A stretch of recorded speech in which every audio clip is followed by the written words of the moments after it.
Assalamualaikum warahmatullahi wabarakatuh. Para pemirsa, wilujeng patepang deui sareng simkuring nyaeta nya. Dina warta Sunda anu bade disampaikan ku sim abdi. Can pulih tina caah badag sababaraha waktu ka tukang, Kecamatan Masamba, Kabupaten Luwu Utara, Sulawesi Selatan, katimpa deui banjir. Caah susulan lumangsung ku sabab hujan gede ngaguyur wilayah hulu Kecamatan Masamba ti Selasa beurang. Anu mantak walungan Masamba naik jeung neuleumpkeun pemukiman warga di Kalurahan Bone Tua. Jeung Desa Baloli ku katinggian caah anu beda-beda antara 50 nepi ka 80 cm. Kepala Pelaksana BPBD Luwu Utara Muslim Mujtar nyaritakeun selain pemukiman warga, caah oge ngarendam jalan Trans Sulawesi Masamba anu mantak kendaraan teu bisa ngalewat.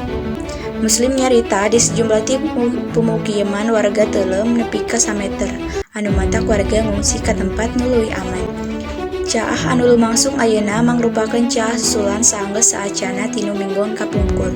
Aya caah saluhur 2 meter anu mawa material serupa geusik campur kayu. Sejumlah relawan anu masih aya di lokasi pengungsian MI, ACT jeung nu lainna ayeuna ngalakukeun evakuasi warga jeung BPBD Luwu Utara.